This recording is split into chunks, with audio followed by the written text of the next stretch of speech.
Welcome to this training on public benefits and how they can work as a bridge for people with disabilities. The world of benefits can be confusing and concerning for people with disabilities who are considering work. Given that, the more you can build your knowledge about benefits, the more prepared you'll be to support people pursuing work. During part 1 of this training, you learned about the basic eligibility rules and the application process for each of the most common benefits people with disabilities in Minnesota receive. Now that you have a clear understanding of the way in which benefits can be a safety net, we're going to take a look at how they can be a bridge to work. During the second part of the training, we'll cover the basic work incentives that are available in each of the benefit programs. We'll do this by looking at the common myths about benefits and work, and then we'll explain the work incentives that dispel those myths. Additionally, during this training, we'll share with you the critical steps that should be taken to report earnings to the various public benefit programs. So, what are work incentives? Well, work incentives are special rules within public benefit programs that are designed to support people who choose to work. Work incentives do one of 3 things. They can be used to allow a person to become eligible for a benefit while working. They can be used to keep the benefit longer while working. And they can be used to restart the benefit quickly if it's stopped due to work. So, with that, let's take a look at the first myth we'll cover in this training, as well as the work incentives that dispel it. The first myth that we'll cover is the statement, "I'll lose my SSDI if I work." This myth is a big one, partly because to get SSDI, people have to show that they are unable to work a substantial amount. You learned about this in the What is SSDI animated video. Once a person is receiving SSDI, if they have countable earnings over a certain monthly amount, which is called Substantial Gainful Activity or SGA, then their entire SSDI check will stop. You learned about this in the animated video titled SSDI Work Incentives. But you also learned that there are work incentives that provide exceptions to this SGA rule. People can work and get or keep their SSDI. Unfortunately, though, most people never learn about those work incentives. Instead, when a person raises this myth, they are often told they should limit their earnings, or, even worse, some people are told not to work at all. For those people who aren't ready for the SSDI to stop, it's critical that they get information about the work incentives that make it possible to work and maintain the SSDI cash check. So, what are the work incentives that dispel this myth? The first is called the trial work period, which you learned about in the SSDI Work Incentives animated video. As a reminder, the trial work period allows a person to earn as much as they want for 9 months and continue to receive their SSDI check. Now, once a person has used up the trial work period, Social Security will begin checking to see if the person's countable earnings are above or below SGA. When making that determination, Social Security allows for 2 types of deductions from a person's gross wages. You also learned about these deductions in the SSDI Work Incentives animated video. The first is called Impairment-Related Work Expenses, or IRWEs, which, as a reminder, are expenses the person pays for that relate to a condition the person receives treatment for and which are essential for the person to work. The amount of IRWE is approved by Social Security, and it is deducted from the person's gross wages. If the IRWE is large enough, it could potentially bring a person's countable earnings below SGA, which means the person could continue receiving their SSDI. The second SGA deduction is called a subsidy, which would apply if a person is getting extra help from coworkers or a supervisor, or if they're allowed to produce less than a coworker on a similar pay scale. If approved, Social Security would deduct the value of the extra support or lower productivity from the person's gross wages, which could potentially bring a person's countable earnings below SGA. Subsidy-type deductions can also occur if a person has a job coach helping them to perform their job duties, or if they're self-employed and get free or reduced goods or services.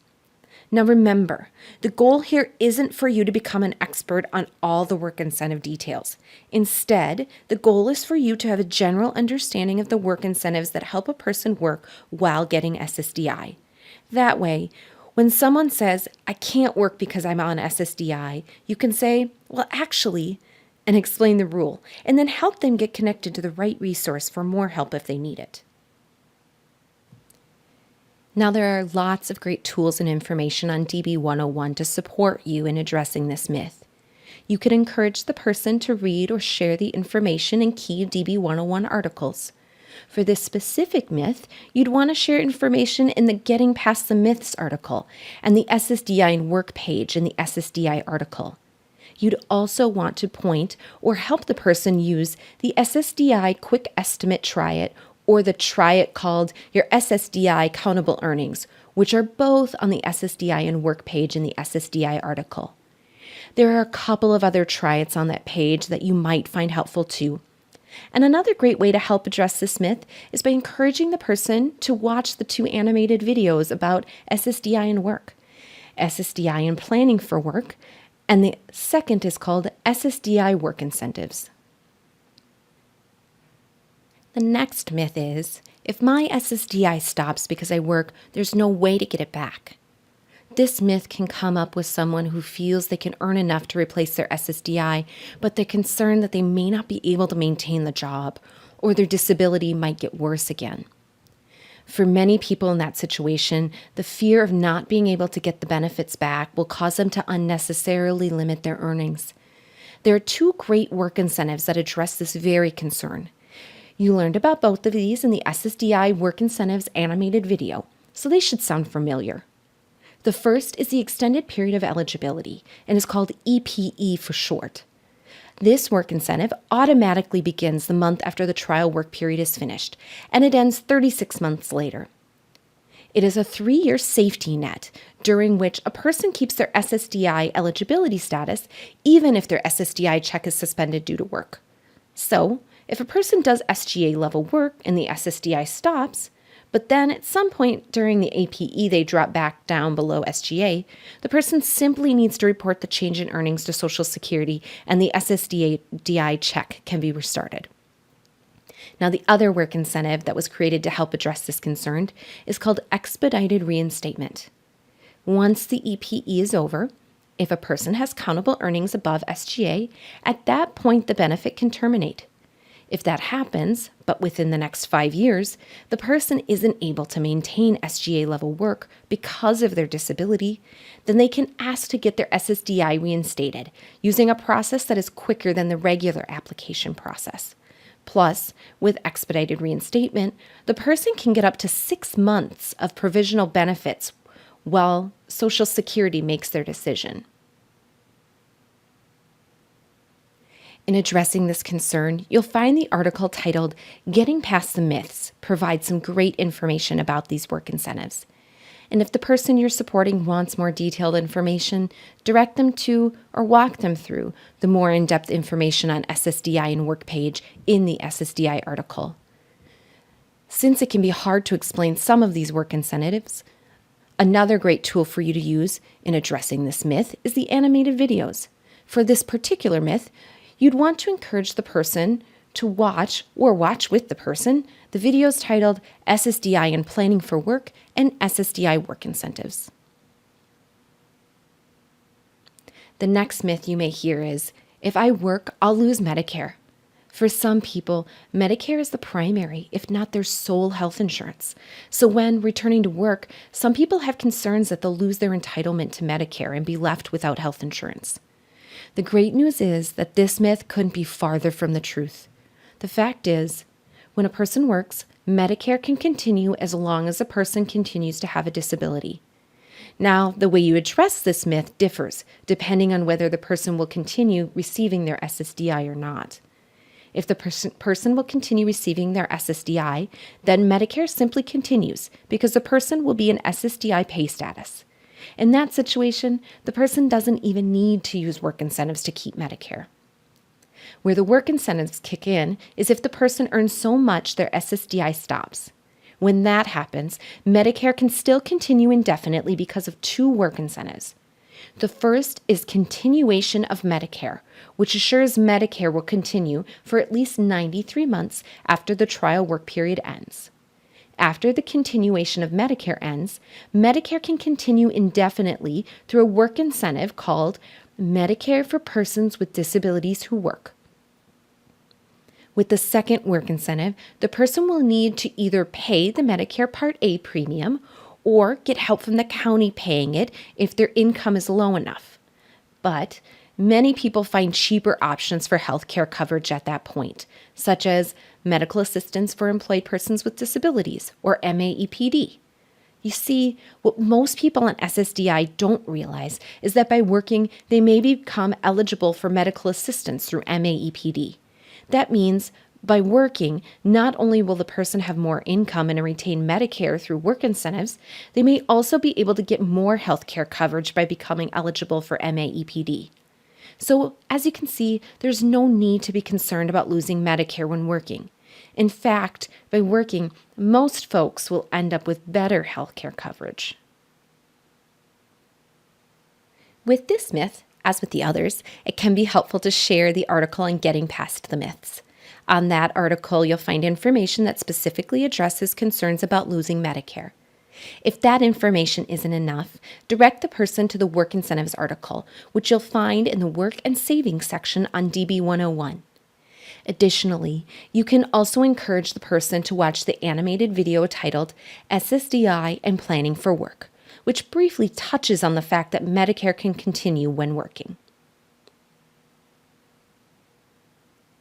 To help it all sink in, let's put the SSDI facts into action. Our scenario person is Sue. She hasn't worked since she began receiving benefits 2 years ago. She just completed a vocational rehabilitation program and plans to work full-time, earning $1,680 per month.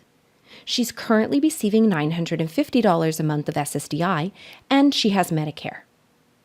In regard to the first myth, which was the concern about losing SSDI when working, we can tell Sue that it's possible she may be able to keep her SSDI because of the trial work period. Since she hasn't worked since she began receiving SSDI, it's possible she still has all 9 trial work months left. That means she may have her SSDI of $950 and her wages of $1,680 for 9 months, which is $2,360 per month of income. Now, in regards to the second myth, which was the concern about not being able to get SSDI back if it stops due to work, we have some great facts to share with her on this front. We could let her know after her trial work period is over, she'd have the extended period of eligibility available. We'd let her know that during that period, she would be able to maintain her SSDI eligibility status, even though she wouldn't be receiving the SSDI. And since $1,680 is more than $950, we know she's also going to have more income. The last myth was about losing Medicare. We can easily dispel this myth that by letting Sue know that when she's still receiving her SSDI, she keeps Medicare simply because she's in pay status. And when the SSDI stops after the trial work period, we let her know there are Medicare work incentives that make it possible for her to keep Medicare as long as she continues to have a disability. So, as you can see, how you can provide some great encouragement for Sue as she moves towards financial stability. All right, now that we've addressed SSDI-related myths, it's time to turn to the SSI-related myths. One of the most common myths that you'll hear is that as a person getting SSI, you lose money when you go to work. This is the fourth myth we'll be covering. The reality is that this myth couldn't be further from the truth. The fact is, wages plus SSI is always more than what a person has with just SSI. You learned about this during the SSI and Work animated video. Since SSI is a financial needs-based benefit, it does get smaller when the person works. But Social Security doesn't count the first $65 of the person's earnings. In some cases, the first $85. Then they divide the remainder of those earnings in half. What's left is the amount Social Security reduces the person's SSI check by. Let's say you're working with someone who gets $783 of SSI.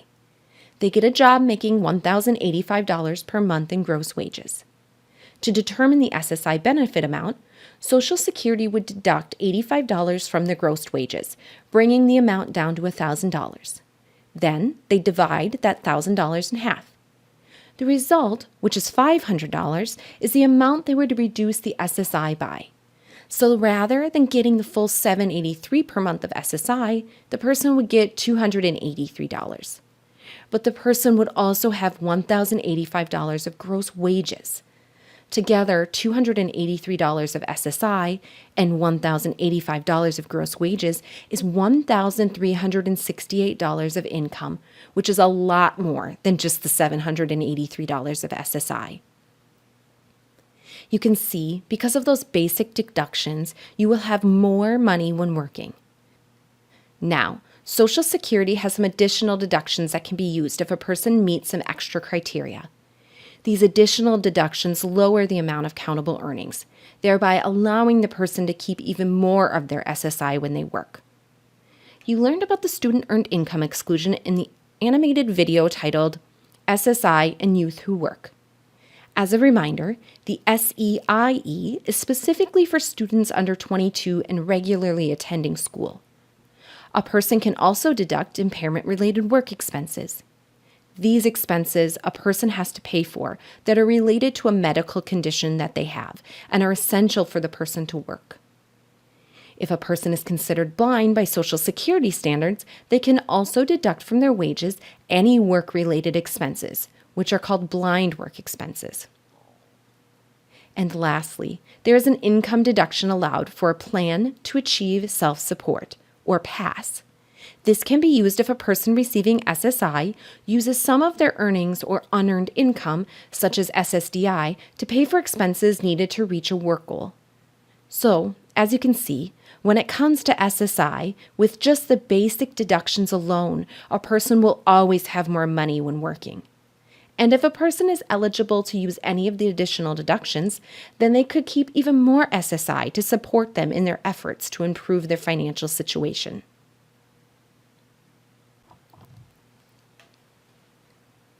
There are several resources on DB 101 to help combat the myth about SSI and losing money when working.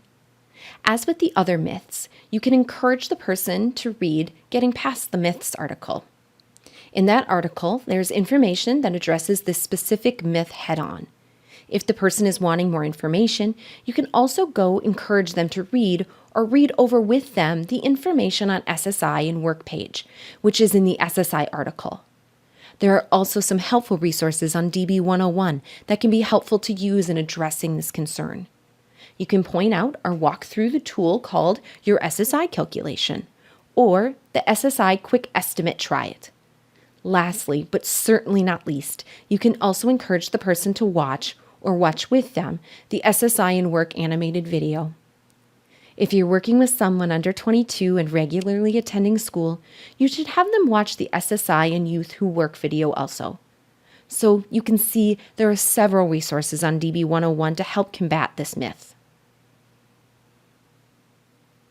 Many people receiving SSI have concerns that if earnings cause their SSI to drop to $0, they'll be kicked off and never be able to get the check back if they need it. This is the fifth myth we'll be covering, and this one also couldn't be further from the truth. The fact is that a person can stay in SSI eligibility status even if earnings cause the SSI to drop to $0, thanks to a fantastic work incentive called 1619B. While the name is somewhat boring and can be hard to remember, 1619B is probably one of the most powerful work incentives. If a person in 1619B status stops or reduces the amount they're earning, they can simply notify Social Security and their SSI benefit will be reinstated based on the SSI benefit calculation. As you can see, it's a fantastic safety net. It means for people receiving SSI, not only can the person financially get ahead when working, they can also earn so much they aren't even getting an SSI check, but stay in eligibility status, so it's there as a safety net, ready to restart if needed. Given that, you can see these myths do nothing but needlessly keep people in poverty. Now, to be eligible for 1619B, it must be earned income that caused the SSI check to reduce to $0. Plus, the person must continue to have a disability, which means they'll continue to have medical reviews, which may be confusing to them since they aren't receiving a cash benefit. The person also must need medical assistance. They must meet all of the other basic SSI eligibility criteria, such as the resource limit and limited unearned income limit. And lastly, their earnings must be below the annual earnings threshold, which is around $50,000 per year. Now, in addressing concerns about losing SSI eligibility, you can share information in the Getting Past the Myths article on DB 101, since that article also tackles this fear. Additionally, you can encourage folks to watch or watch with them the SSI in Work animated video located on DB 101. That video not only addresses how earned income affects the SSI benefit, it also explains how a 1619B is a great safety net.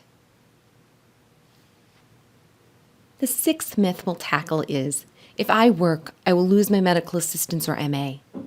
Now, this myth is quite possibly the most common and scariest myth that's out there.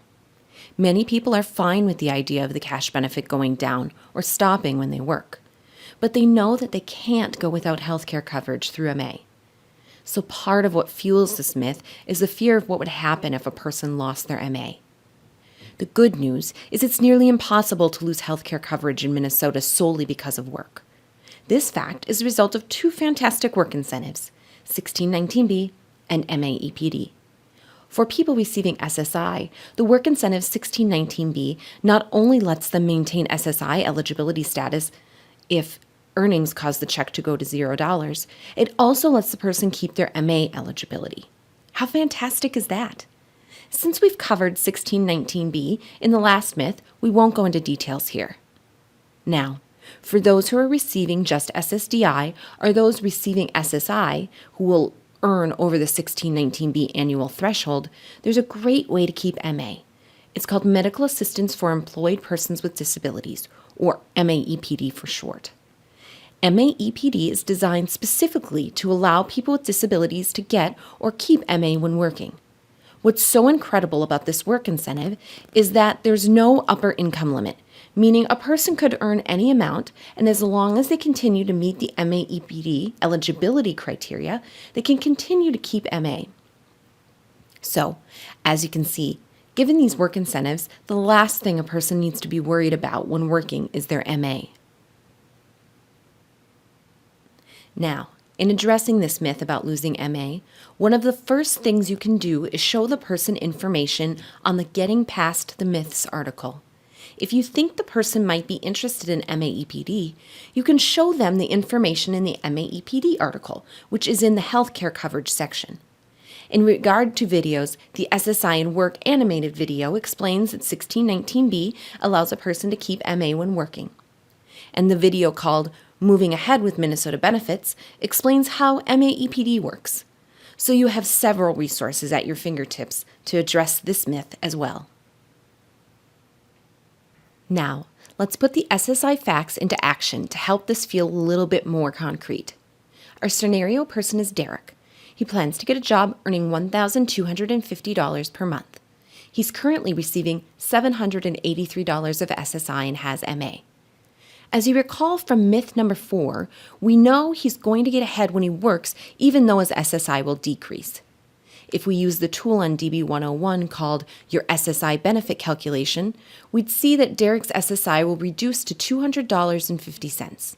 But when you add the SSI and the $1,250 of wages, it means he'll have total income of $1,450.50, which is almost twice what he has with just SSI. So you can explain to him he'll have more money by working. The fifth myth was about losing SSI eligibility status if the SSI drops to $0. If Derek were to earn more, it's possible his SSI would drop to $0. So we can let him know that there is a work incentive called 1619B that would allow him to keep his SSI eligibility status even though he wouldn't be getting an SSI benefit check. We tell him that means he could quickly get the SSI restarted if his earnings later dropped or stopped. Lastly, in regard to the sixth myth, we'll let Derek know when he's still receiving an SSI benefit, he'll keep MA because his income will be low enough. And then we'll let him know even if he earned so much he didn't get an SSI benefit, he could keep MA through 1619B. it would be good to point out that he could earn around $50,000 a year and still keep MA without any type of premium. So, you can see when it comes to SSI, working is always a good thing. As you address myths about SSI, you may find it helpful to have a simple example to show people rather than using the person's specific benefit amounts. Some people may feel less fearful if it's not their specific benefit amount. And if you're new to understanding this information, you may not feel comfortable trying to input the person's specific information. The goal is to provide general information at this point in the process. So feel free to use Derek as a scenario person to help make your point. While SSDI, SSI, Medicare, and MA are the primary benefits people will receive and have questions about, it's also possible you could be supporting someone who has one of the Minnesota-specific benefits. Those include general assistance, housing support, formerly known as group residential housing, the Minnesota Family Investment Program, and Minnesota Supplemental Aid. There is some encouraging information you can share with people receiving those benefits in regards to working. With all of those benefits, the first $65 of earnings and half of the remainder will not be counted. What that means is, just like with the SSI benefit, only about half of the person's earnings will affect these benefit amounts. As a result, the person always has more money when they work. Let's look at a couple of examples. Let's say you're working with someone who's receiving $203 of general assistance. When they aren't working, they have 0 wages and $203 of GA. Then, let's say the person gets a job and is making $200 per month. The GA isn't going to be reduced by the $200 of gross wages.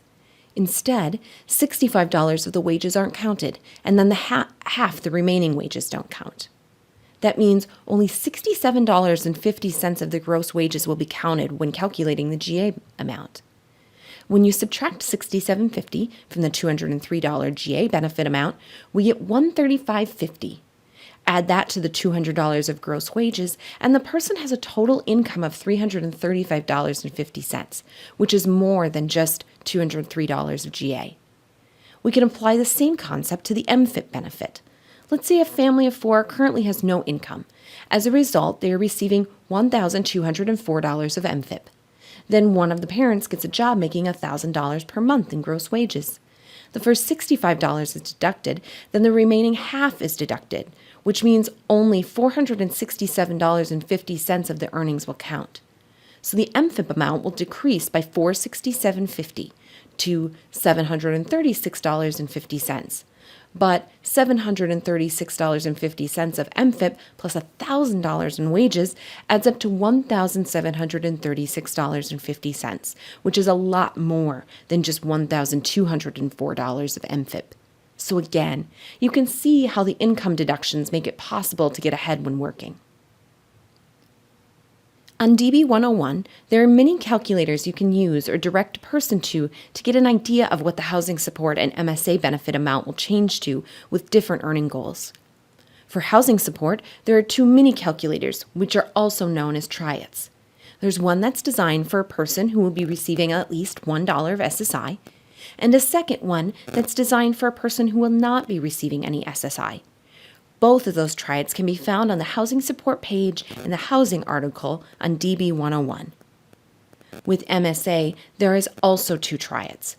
Just as with housing support, there is one for a person who will be receiving $1 of SSI, and a separate triad for a person who won't be receiving SSI. These triads are located in the MSA article on the page titled The MSA Benefit. There's also a link to all the calculators mentioned in this training on the Partners tab in DB 101. During the 3rd part of this training, you'll get more information about these tools and other ways to use DB 101 to support your efforts. But let's take a minute so you can get an idea of how powerful these little calculators are. On the left side of the slide, you'll see a picture of the housing support triad for someone who receives SSI. Please note that the example person we're using is from 2019. The person has $771 of SSI. After subtracting $102 for personal needs, they pay $669 to their housing support provider for room and board. This person gets to keep just $102 of their income. On the right, you'll see a picture of the same housing support triad from 2019. The person now has $1,085 of wages, which makes their SSI reduced to $283. They have $1,368 of total income. Since this person is still receiving some SSI, after subtracting the personal needs allowance, you can see their countable income is still $669, which is the amount they pay for room and board. You can also see that they now get to keep $669 of their earnings. That's a lot more than $102. Now, in addition to those mini calculators, you can also address concerns about these other benefits by sharing with the person the relevant article on DB 101. There's an article dedicated just to GA, one for MSA, one for MFIP, and one for SNAP. And in the housing article, there's a page dedicated to housing support. Another way to help address questions about these benefits and work is to share the animated video titled Moving Ahead with Minnesota Benefits, which is also located on DB 101. So you have lots of information and tools on DB 101 to support you in your efforts to dispel myths about other benefits. Another critical way you can support people who work is by making sure they understand how to report earnings to Social Security. If a person is receiving SSI, earnings must be reported every month. The person can do that by calling or going to their local Social Security office. If they use that method, the person will need to do that by the 10th of the month after they get their paycheck. For example, if they got paid March 15th, they need to call or go to the local office and report those earnings by April 10th. In some cases, a person can report their wages by using the SSI telephone wage reporting system or the wage reporting application on a smartphone. A person must ask Social Security first if they can use that method. If they were approved to use that method, they would need to report their earnings by phone or by the app by the 6th of the month after they get their paycheck. With SSDI, the person must report to Social Security as soon as they start their job. That they can call 1-800-772-1213 or go to your local office. When they do that, they should ask for a receipt so they have proof they reported. The person's Social Security claims rep will be notified that they are working. If a person has low wages, the claims representative may not ask them to do anything more except report if their earnings increase.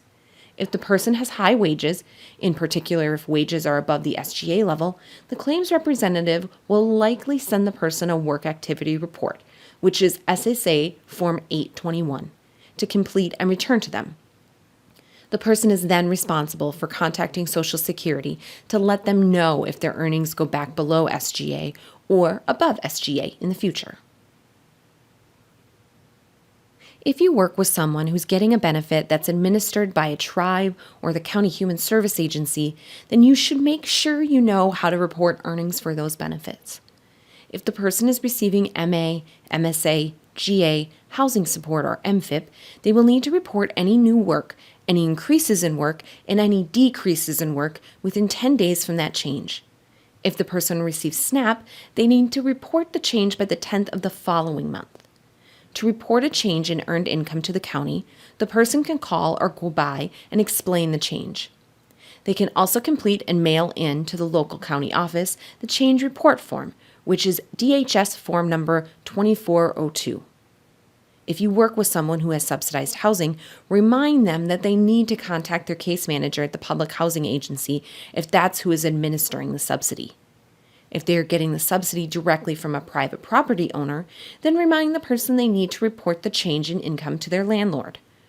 Reporting changes in earned income in a timely manner can help a person prevent benefit overpayments, so be proactive in asking the person if they know how to report.